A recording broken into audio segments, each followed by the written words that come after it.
Eu quero compartilhar com vocês hoje o texto dessa devocional no livro de Filipenses, na carta de Paulo aos Filipenses, do capítulo 1, dos versículos 12 até o versículo 26, que vai ser o texto da nossa reflexão. Então, se você está com a sua Bíblia aí, né, você abra a sua Bíblia, ou abra o aplicativo da sua Bíblia, né, em Filipenses, capítulo 1, versículos 12 até o versículo 26. Vamos fazer a leitura do texto e em seguida a gente faz uma oração e vamos para a exposição. Quero ainda, irmãos, cientificar-vos de que as coisas que me aconteceram têm antes contribuído para o progresso do Evangelho, de maneira que as minhas cadeias em Cristo se tornaram conhecidas de toda a guarda pretoriana e de todos os demais. E a maioria dos irmãos, estimulados no Senhor por minhas algemas, ousam falar com mais desassombro a palavra de Deus. Alguns, efetivamente, proclamam a Cristo por inveja e porfia. Outros, porém, o fazem de boa vontade. Estes, por amor, sabendo que eu estou incumbido da defesa do Evangelho. Aqueles, contudo, pregam a Cristo por discórdia, insinceramente, julgando suscitar tribulação às minhas cadeias. Todavia, que importa? Uma vez que Cristo, de qualquer modo, está sendo pregado, quer por pretexto, quer por verdade, também com isto me regozijo. Sim, sempre me regozijei. Porque estou certo de que isto mesmo, pela vossa súplica e pela provisão do Espírito de Jesus Cristo, me redundará em libertação, segundo a minha ardente expectativa e esperança de que em nada serei envergonhado. Antes, com toda a ousadia, como sempre, também agora, será Cristo engrandecido no meu corpo, quer pela vida, quer pela morte. Porquanto, para mim, o viver é Cristo e o morrer é lucro.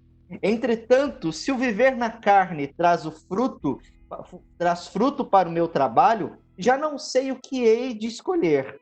Ora, de um e outro lado estou constrangido, tendo o desejo de partir e estar com Cristo, o que é incomparavelmente melhor.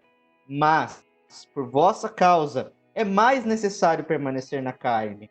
E convencido disto, estou certo de que ficarei e permanecerei com todos vós para o vosso progresso e gozo da fé, a fim de que aumente, quanto a mim, o motivo de vos gloriardes em Cristo Jesus pela minha presença de novo convosco. Nesse instante, irmãos, vamos orar. Peço aos irmãos aí que curvem as suas frontes nesse instante e oremos mais uma vez, pedindo aí a iluminação do Santo Espírito de Deus. Senhor Deus e Pai, nós nos colocamos aqui nesta noite, Pai, reunidos, ó Senhor Deus, não apenas em torno de nossos celulares e computadores, mas unidos, ó Senhor Deus, em Ti, ó Pai, juntamente com todos os irmãos que estão, ó Pai, cultuando nesse momento, seja virtualmente, sejam presencialmente, nós os reunimos a Ti, ó Pai, pedindo a iluminação do Teu Santo Espírito para que o Senhor ó Deus, nos dê o entendimento da Tua palavra. Ilumina a nossa mente, para que conheçamos verdadeiramente aquilo que o Senhor tem a falar a nós, ao nosso coração nesses dias, ó Pai. Que o Senhor nos console, nos exorte por meio da Tua santa palavra. Esta é a nossa oração que fazemos em nome do Teu Filho Jesus Cristo. Amém. Irmãos, você já parou para pensar numa pergunta? Será que é possível a gente encontrar contentamento em todas as circunstâncias da nossa vida? Às vezes nós ficamos. Às vezes a gente pensa que o contentamento, a alegria, ela está simplesmente nos momentos bons da vida que a gente tem. Nos momentos em que partilhamos, estamos juntos em família, nos momentos em que celebramos casamentos, formaturas, nos momentos que celebramos aniversários, conquistas, e tantas outras coisas, como o nascimento de um filho. Mas será que nós podemos encontrar contentamento e alegria nas situações difíceis da nossa vida? Será que nos momentos de dor, nos momentos de luto, nos momentos de tristeza, as tribulações que vêm sobre nós, elas de fato, elas podem nos trazer contentamento? A gente pode, na verdade, a pergunta real é se a gente pode encontrar contentamento nessas ocasiões? O texto bíblico aqui que nós acabamos de ler nos mostra, nos responde afirmativamente essa pergunta. Ou seja, sim, nós podemos encontrar contentamento em todas as circunstâncias da vida. E aqui Paulo é um exemplo específico disso, né? Um exemplo bem que ilustra essa situação do verdadeiro contentamento em todas as situações. Ele não apenas vai falar, né, que ele aprendeu a estar contente em todas as circunstâncias, lá no final da carta de Filipenses, no capítulo 4, mas ele mesmo exemplifica esta verdade. Ele mostra essa verdade com a sua própria vida ao longo de todos os trechos dessa carta e de todas as circunstâncias que acontecem na vida dele. E aqui nesses versículos ele mostra o modo como que ele encontra contentamento, certo? Alegria na vida, porque especificamente as coisas da vida dele, as situações, as cadeias dele especificamente, elas estimulam ali, elas são usadas como estímulo para o progresso do evangelho, crescimento da igreja naqueles dias. Então, nesses versículos que nós lemos, Paulo nos dá aqui a resposta, né? Nos mostra o seu regozijo, ele nos mostra que o seu contentamento a partir da circunstância especificamente que ele estava vivendo. E que circunstância é essa que Paulo vivenciava, experimentava? Às vezes a gente, para quem, né, pega o livro de Filipenses aqui, às vezes não está lendo o contexto, aquilo que vem antes, Paulo expressa muito bem que ele estava preso nesse momento, quando ele escreveu e essa carta chegou ali para os irmãos filipenses, ele estava preso em Roma. Os capítulos ali os últimos capítulos de Atos dos Apóstolos nos contam, aliás, essa história de como que Paulo chegou a ficar preso em Roma. Ele tinha um desejo no coração, impelido ali pelo Espírito Santo, a ir para Jerusalém para pregar o evangelho para os judeus. Os judeus, né, se revoltaram contra ele e entregou Paulo às autoridades, com o fim de dar um fim, né, o propósito de dar um fim nele, para que ele cessasse as suas pregações, certo? Aí o que aconteceu? Paulo apelou, como era cidadão romano, ele apelou às autoridades daquela época, e depois de vai para um, vai para outro, vai para um, vai para outro, ele chega lá em Roma de verdade, onde ele se colocaria perante o próprio César, como nos conta o texto bíblico. E depois de ter embarcado ali numa viagem, num naufrágio, tantas coisas aconteceram, o evangelho se espalhou ali por meio dessas ocasiões ali específicas da sua viagem. Paulo chegou a Roma, ele se apresentou perante César, pôde testemunhar diante de Jesus Cristo ali, e ele ficou preso em Roma. E durante esse período em que ele estava preso em Roma, ele tinha que ser, além de estar preso,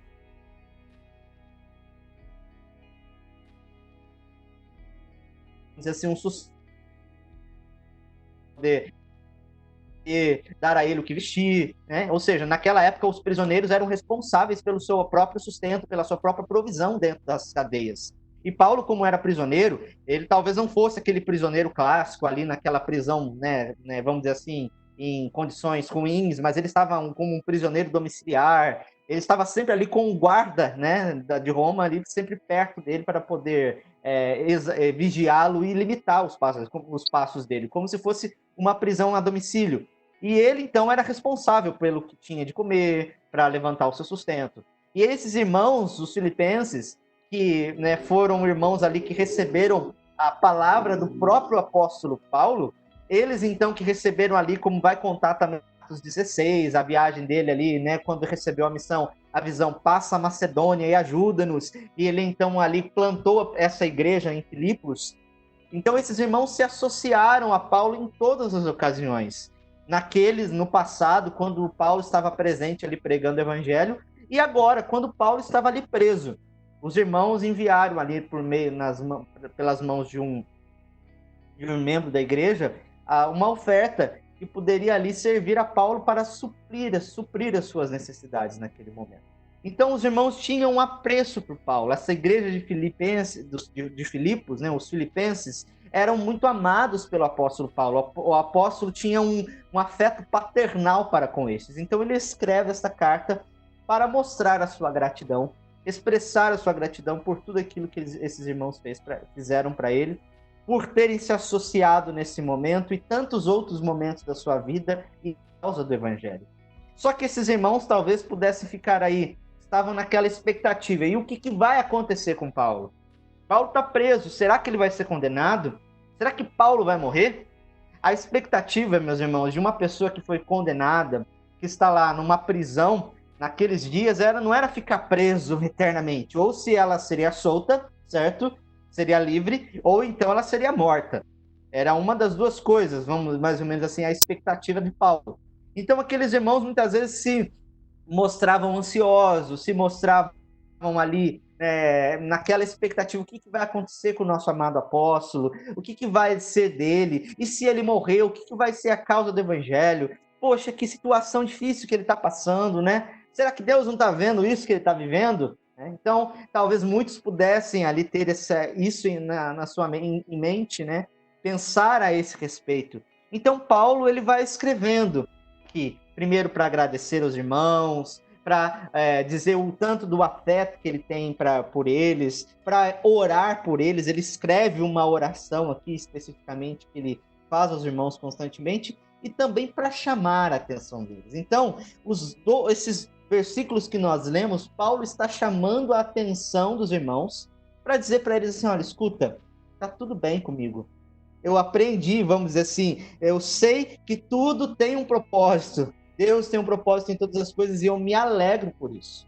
Eu me alegro, então, no versículo 12, ele nos dá a tese desses versículos ali, aquilo que Paulo vai desenvolver. Ele vai dizer assim, que, irmãos, eu quero ainda vos santificar, ou seja, eu estou chamando a atenção de vocês de que as coisas que aconteceram comigo, ou seja, as minhas prisões, elas têm contribuído para o progresso do evangelho. Então, Paulo se regozijava em quê? Ele se regozijava em saber que todas as coisas que estavam acontecendo com ele, a sua prisão, estava contribuindo para o progresso do evangelho. E aqui, então, nos versículos posteriores, vai dizer de que maneira isso aconteceu. Então, nós podemos destacar aqui duas maneiras pelas quais o progresso do evangelho era visto através da circunstância específica que Paulo estava vivendo, que era uma circunstância de prisão, que era uma circunstância aí de incerteza.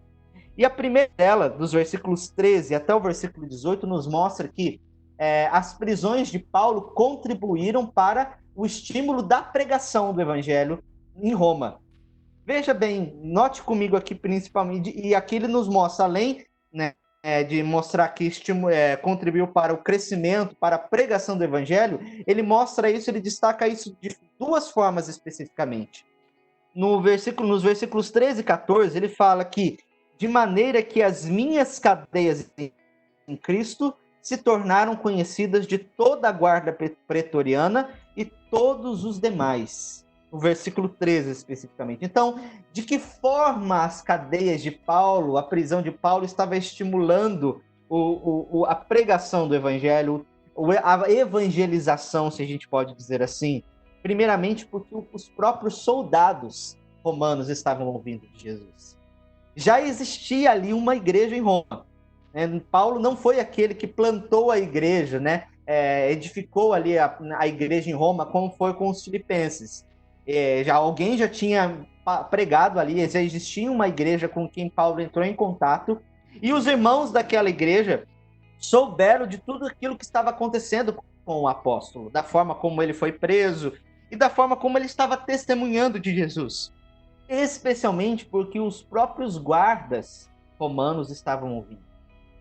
E, gente, se a gente sabe que um das grandes disseminadores, vamos aí assim, do Império Romano, né? O crescimento de Roma, se a gente pode dizer assim, Roma se tornou um império graças aos seus soldados, que iam lá expandindo, dominando as fronteiras onde Roma queria dominar, vamos dizer assim, né? Expandir o seu território. E esses soldados, né, então, eles levavam consigo ali a língua, o latim, né? É por isso que a gente fala português hoje, né? Que o português é o originário do latim. E foram os soldados romanos que difundiram esse latim vulgar que a gente chama aí, né, que a gente tem conhecimento, que deu origem às línguas portuguesa, francesa, espanhola e assim vai. Então, esses soldados, eles eram disseminadores de verdade, de informação, de cultura. E como eles estavam tendo contato diretamente com o apóstolo Paulo, eles certamente disseminavam as informações, evangelizavam as pessoas que estavam ao seu redor, de maneira que eles chegavam a Paulo para poder ouvir do evangelho, eles comunicavam-se com até mesmo com os familiares ali do próprio César, né, que tinham conhecimento a respeito do evangelho, e todos os demais, de forma que o texto bíblico aqui nos dá a impressão de que a própria cidade de Roma, de toda a população de Roma, conhecia a respeito do testemunho de Paulo. E veja bem, não era apenas uma pregação baseada nas suas palavras, no conhecimento que Paulo tinha a respeito de Cristo, intelectual, mas era uma pregação efetiva, testemunhada ali, né? Porque Paulo, ele se demonstrou sempre paciente nas tribulações, agindo com cortesia para com todos, ou seja, ele encarnando ali os próprios valores do evangelho que ele pregava, e ele testemunhando. Então, ele via a sua prisão como uma forma de testemunhar. Talvez se ele não estivesse preso naquele momento, ele não teria tantas oportunidades para pregar o evangelho, se ele não estivesse ali naquele momento. Então, Paulo nos mostra primeiramente como que o evangelho, como que a pregação ou evangelização foi estimulada por meio, então, da guarda pretoriana ali com quem ele tinha contato. Também os versículos 15, 16, 17, 18 vai nos mostrar que os irmãos eram estimulados no Senhor a pregar o evangelho com mais desassombro. Veja o que diz o versículo 14. E a maioria dos irmãos, ou seja, falando ali dos irmãos que estão em Roma, de fato, daquela igreja que estava em Roma, estimulados no Senhor por minhas algemas, ousam falar com mais assombro a palavra de Deus. Ou seja, o testemunho de Paulo era, vamos dizer assim, um estímulo que o próprio Senhor Jesus usava, né, no coração das pessoas para estimular eles a pregarem com mais desassombro, ou seja, sem medo.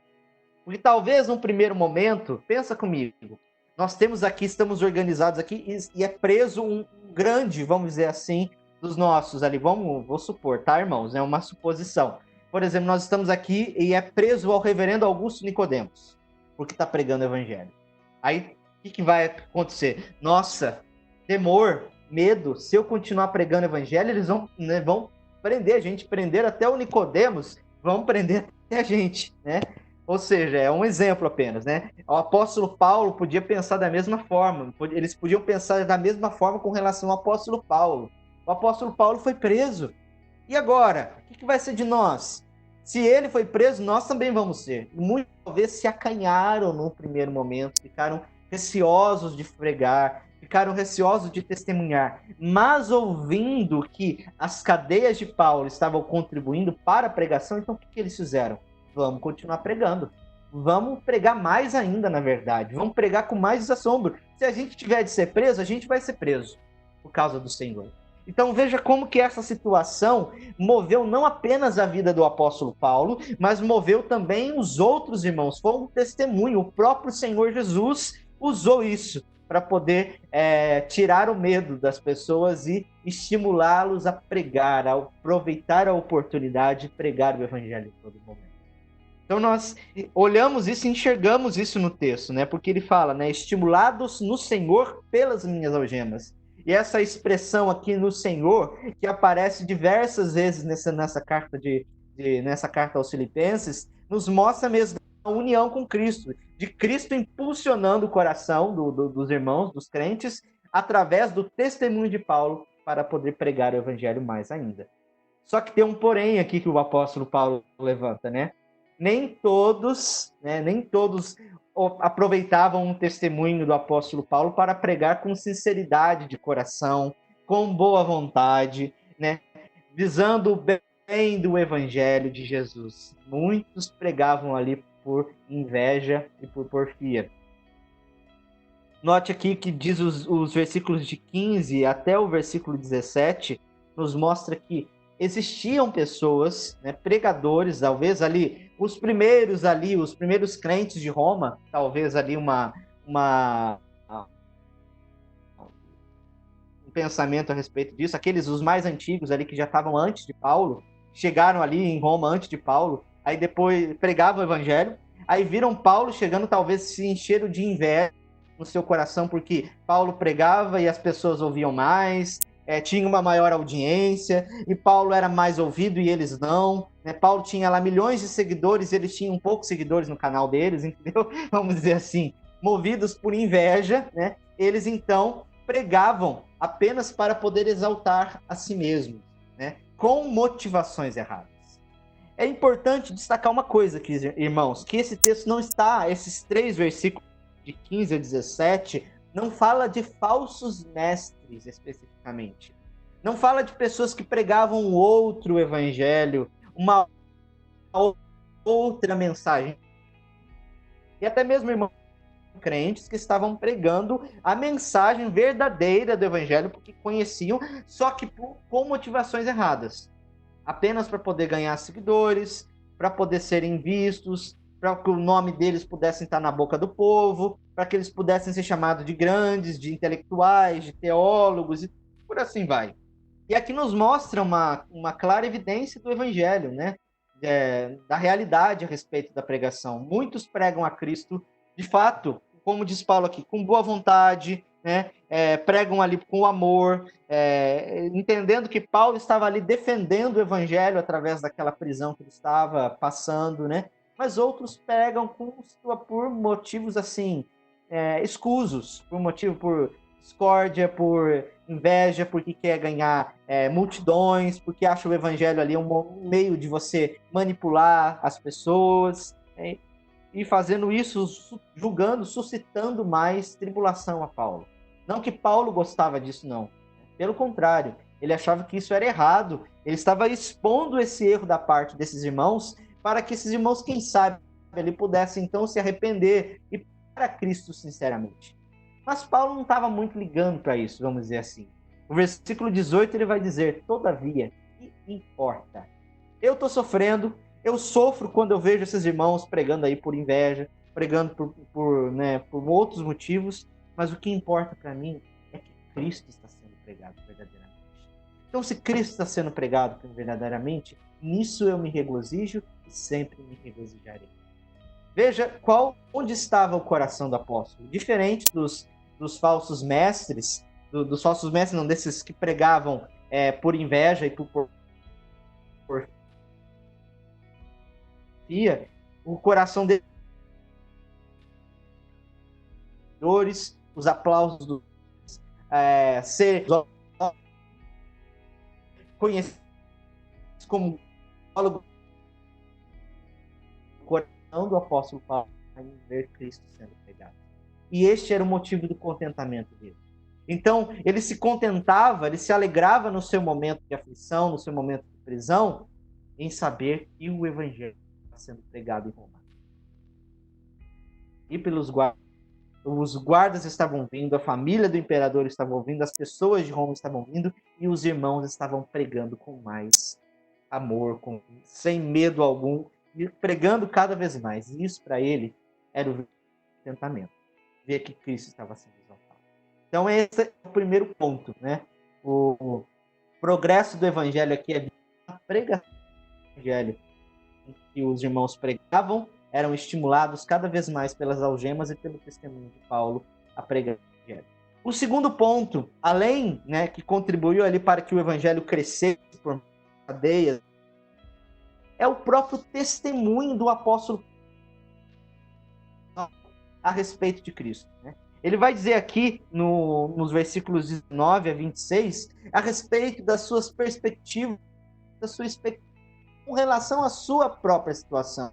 Ele entendia, de fato, externamente o evangelho estava sendo pregado, mas a sua própria dificuldade, né, vamos dizer assim, internamente falando, no seu próprio momento, falando dele especificamente, essa situação estava contribuindo para que Cristo fosse engrandecido e glorificado. De forma que o apóstolo nos dá aqui uma grande respeito da verdadeira Jesus. Ele vai dizer aqui, ó, porque estou que isto mesmo, pela vossa súplica e provisão do Espírito de Jesus Cristo, me redundará em libertação. E aí ele vai dizer então que ele espera liberta, certo? E acredita no fato do simplesmente do imperador ser benevolente para com ele, né? Que as pessoas olhariam toda a situação dele. Não, mas ele de fato entendia que a libertação dele viria porque ele sabia, ele podia confiar nas orações dos irmãos, porque diz aqui, ó, por causa da provisão, né, pela vossa súplica, primeiramente, ou seja, ele sabia que os filipenses estavam orando para que ele fosse liberto, e pela provisão do Espírito de Jesus, ou seja, o próprio Espírito Santo de Deus proveria essa libertação dele. Só que essa libertação, Paulo entendia que não era uma libertação assim, verdadeiramente poderia ser uma libertação física. Ele entendia que poderia ser uma libertação daquela cadeia, ou mesmo que ele poderia libertar. O 22, né? Até o 22, ele vai dizer aqui, ó, segundo a minha ardente expectativa e esperança, confiança plena em Cristo, de ser envergonhado, ou seja, que Cristo ele não vai falhar, ou seja, de que o Senhor não falha, antes com toda ousadia, ou seja, com, né, verdadeira confiança, e como sempre também agora, Cristo será engrandecido no meu corpo. Ele esperava a libertação, porque confiava na provisão do Espírito Santo e nas orações que os irmãos estavam tendo, naquilo que os irmãos estavam pedindo a Deus, né? Mas ele entendia de que Cristo seria engrandecido de qualquer forma, se ele fosse livre ou se ele fosse morto. E aqui então ele vai dizer: Cristo será engrandecido no meu corpo, quer pela vida ou quer pela morte. Ou seja, eu não estou me importando se eu vou ser livre verdadeiramente aqui para poder viver, né, fazer o meu trabalho, ou se eu vou ser morto para poder estar com Cristo. Ou seja, estando vivo ou estando morto, eu sempre sei que Cristo vai ser engrandecido na minha vida. Você vê aqui o desprendimento do apóstolo Paulo. O apóstolo Paulo, ele não estava preocupado se ele ia ser preso, se ele ia ser solto, se ele ia viver ou se ele ia morrer. Ele estava preocupado primeiramente com Cristo.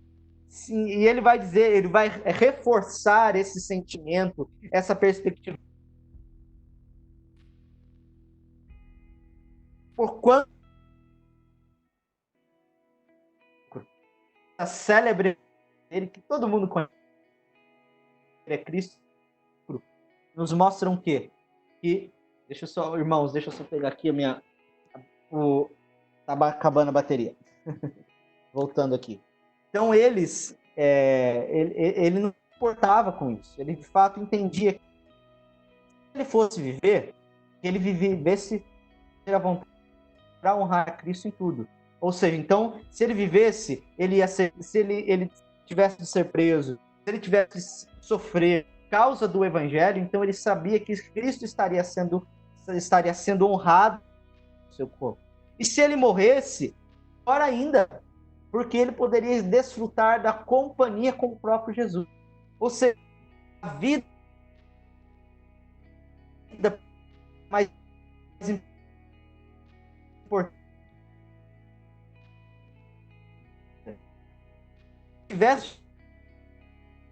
se ele tivesse de morrer, sabia, ou seja, estar com Cristo.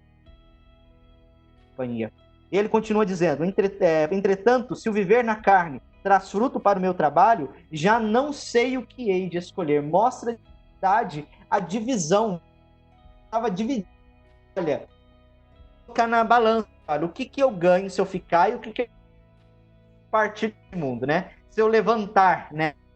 Como vai bem dizer aqui o versículo, né? Ora, de um lado, e outro lado estou constrangido. Ou seja, eu tenho bons motivos para ficar aqui e bons motivos para ir.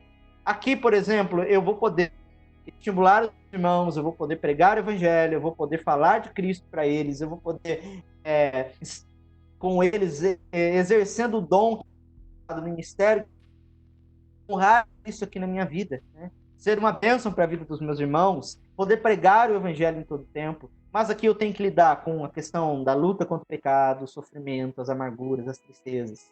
Agora, do outro lado, ele vai dizer assim: eu penso que lá já não tem mais peso do pecado, eu já desfruto de uma companhia plena com o Senhor.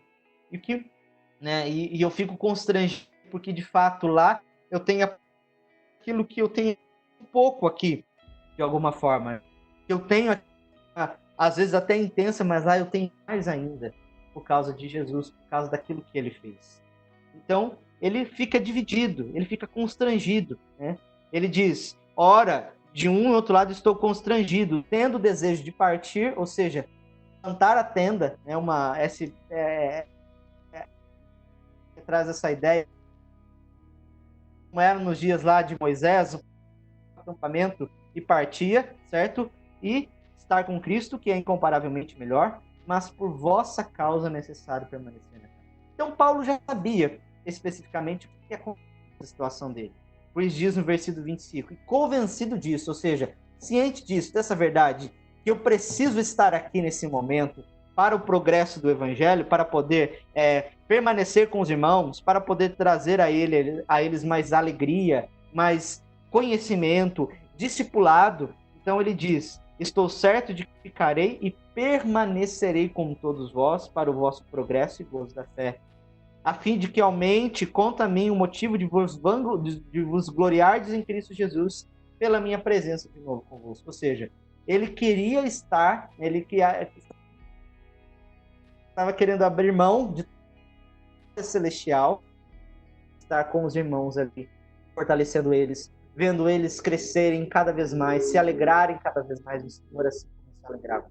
Então, a vida do apóstolo Paulo, essa circunstância específica, estava engrandecendo o Senhor Jesus. O seu testemunho pessoal ali, a sua disposição de honrar a Cristo o tempo todo, era o que trazia verdadeiramente contentamento ao apóstolo Paulo em todas as suas circunstâncias. Aí você pode perguntar, né, só para a gente encerrar aqui o nosso momento, e daí? O que isso tem a ver comigo? Eu não estou preso. Apesar de a gente estar um pouco, vamos dizer assim, preso dentro de casa, né, não é a mesma circunstância. Eu não estou sendo preso por causa do evangelho. Às vezes, meus irmãos, nós não podemos mensurar aqui até a forma como Deus está usando e agindo através da nossa vida, através das nossas circunstâncias. O que Paulo nos ensina aqui com esses capítulos é que nós podemos nos regozijar em todas as situações, sabendo que se eu primeiramente me disponho a honrar a Deus em todas as coisas, então eu sei que Deus coopera para o bem, nosso bem, para que os seus propósitos insondáveis, os seus decretos eternos, eles sejam cumpridos. Você reconhece, você tem tido essa mesma disposição de Paulo, expressado essa mesma confiança de que o Senhor precisa ser honrado em sua vida, apesar de qualquer circunstância, seja com coronavírus, seja sem coronavírus, seja dentro de casa ou circulando livremente? Será que nós temos essa disposição? Será que nós podemos aproveitar essas oportunidades? Nós podemos fazer de cada situação da nossa vida uma oportunidade de pregar a Jesus, assim como Paulo fez. Se nós estamos em casa e temos aqui a internet à nossa disposição, por que não compartilhar do Evangelho mais? Por que não pregar do Evangelho mais? Às vezes as pessoas com quem muitas vezes nós não temos contato, e agora nós temos ali uma boa desculpa, falar assim: olha, eu estou aqui sem fazer nada, eu queria conversar com você, será que a gente pode fazer uma videoconferência? Será que a gente pode trocar uma mensagem? Né? Ou seja, Deus tem nos dado, feito o mundo parar, né, ficar dentro de casa, para que as pessoas também tenham mais oportunidade de ouvir do Evangelho, de compartilhar do Evangelho. Eu falei hoje com o pessoal assim, em vez da gente ficar brigando por política no Facebook, brigando, discutindo isso ou aquilo, vamos falar mais do Evangelho. Eu queria que esses irmãos, né, que falam tanto de política, que falam tanto de político, tivessem o mesmo amor e o mesmo apreço para falar de Jesus, para compartilhar palavras de Jesus, né? Em vez de a gente ficar lá se degladiando, né, aquela coisa que fica até muitas vezes irritante para nós, muitas vezes, né? O que a gente pode fazer? Vamos falar mais de Jesus. Vamos aproveitar a oportunidade para pregar o Evangelho. Nisso nós vamos encontrar contentamento, assim, Paulo. A nossa circunstância tende muito a favorecer a pregação do Evangelho. Muitos muitos podem ouvir o Evangelho, muitos podem converter-se a Cristo e estão se convertendo a Cristo nesses momentos. Que nós aproveitemos disso. E que isso, externamente falando e internamente falando, nós também podemos nos lembrar de que Deus ele tem um propósito de todas as coisas. E que a minha disposição, a disposição do meu coração deve ser sempre de engrandecer a Cristo, de testemunhar a respeito dele.